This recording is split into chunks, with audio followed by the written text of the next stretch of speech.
Il picchio è tornato a battere, come ogni anno, sempre sulla stessa corteccia, con un rumore di semi caduti per terra. Ora gli uomini vanno per vie traverse, ignorano la strada dritta, non sentono che qualcuno li chiama alle svolte. Il tempo è pesante come un pezzo di muro, ogni ora come un sasso ci grava sul cuore. Le case non sono più quelle d'una volta, è spento il camino e tra i mogani le parole d'un giorno impossibili a ripetersi ora giacciono inerti. I conti non tornano più sull'oro degli specchi, l'oro della gioventù è patina di polvere. Forse non è come ogni anno se il picchio batte più forte alla stessa corteccia. Un tempo per nascere, un tempo per morire, un tempo per pascere, un tempo per dormire. E tutto era perfetto, logica ogni azione. Il treno era diretto, vicino alla stazione. Un tempo per pregare, un tempo per godere, un tempo per peccare, un tempo per vedere, un tempo. Non basta più guardare in cielo le costellazioni, Andromeda vagante o il carro dell'Orsa, per inventare nuove e fragranti consolazioni o dire parole d'amore vecchie come le stelle, avvolgendole in serie trine di versi preziosi. Non basta più guardare il mare, la spuma sugli scogli, e dire che così è la vita che va e viene, come l'onda, e che dopo tutto ci sono i fari a guidarci. E qui, risolino sapiente e compiaciuto di professore in pensione. E guardiamoli i fari, hanno sempre una luce monotona verde-rossa, scandita nel buio. Noi siamo perduti in una fossa di sangue e fango, ed essi non hanno mani, hanno solo una luce. Che ci importa? Non bastano i fari, le stelle, non è vero, non sono l'occhio di Dio. I savi hanno i perché, hanno le labbra rosse, conoscono le mosse per dare matto al re. E allora dovremmo volgerci alla croce e guardare il suo volto, esitanti come l'uomo che torna a casa da lontano e non sa di che cosa parlare, perché tutto ci è stato tolto, come a lui fu fatto.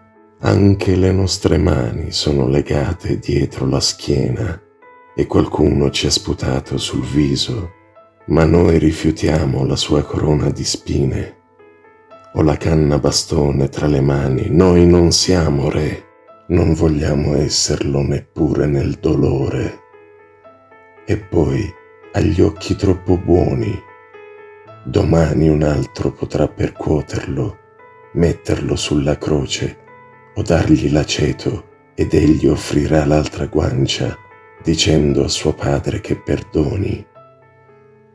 Bisogna dire di no alla sua pietà tremenda.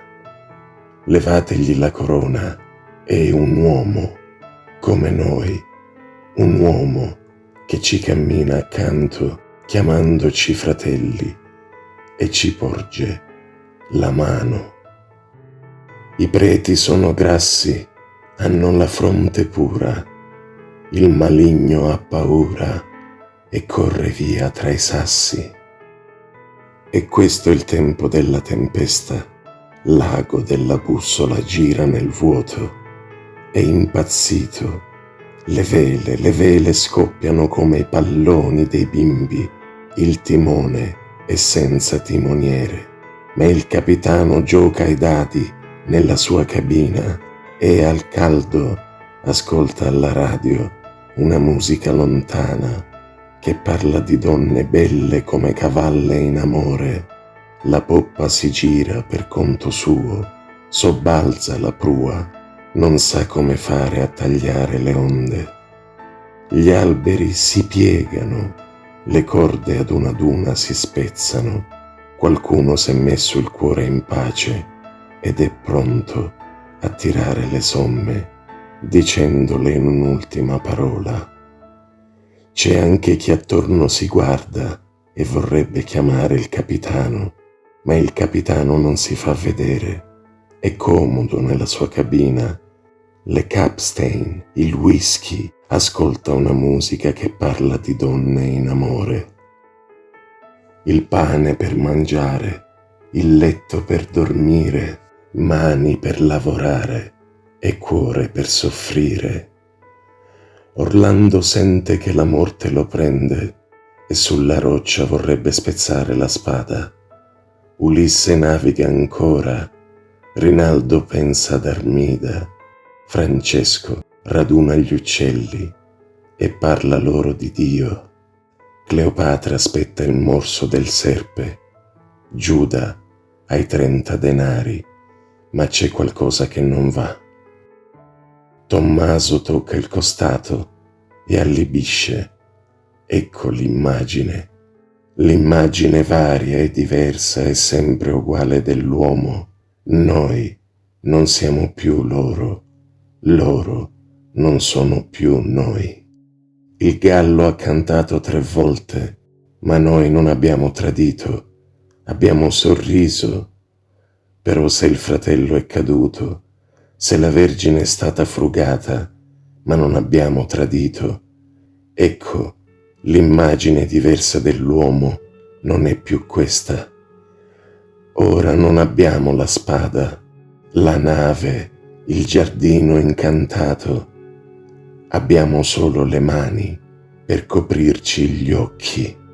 Ecco strade fiorite nei romanzi d'amore, tra i sussulti del cuore e bocche illanguidite. Non c'è più un tempo per nascere, un tempo per morire. Si nasce e si muore nello stesso momento. Infinite morti ci assediano. È l'ora che ognuno raccolga in sé la morte degli altri.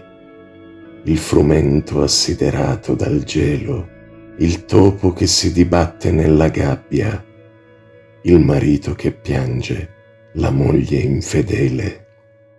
È l'ora di cogliere il dolore degli altri in una mano e portarsela in fronte a stamparvi croci e croci in rosso, udire il nostro grido nella bocca dell'uomo che ci passa accanto per caso.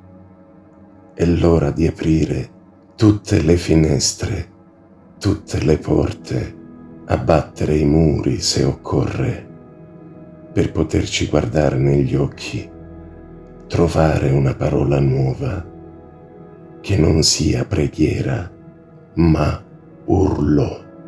È l'ora che dalla morte nasca la vita.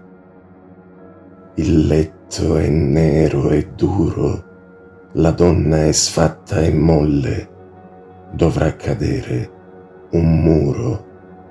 Il sole non dà luce, la luna è bianca e fredda, nessuno ci conduce. Il ciclo è verde e viola, la strada è morta e vuota, nessuno ha una parola.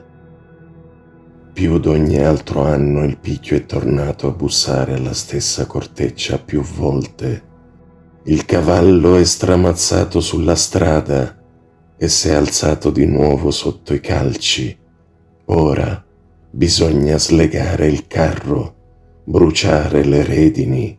Ora bisogna trovare un principio e una fine, trovare il tempo della nascita opposta alla morte, cercare oltre le spine la rosa, oltre la neve il calore e ridere del riso dei santi e dei folli.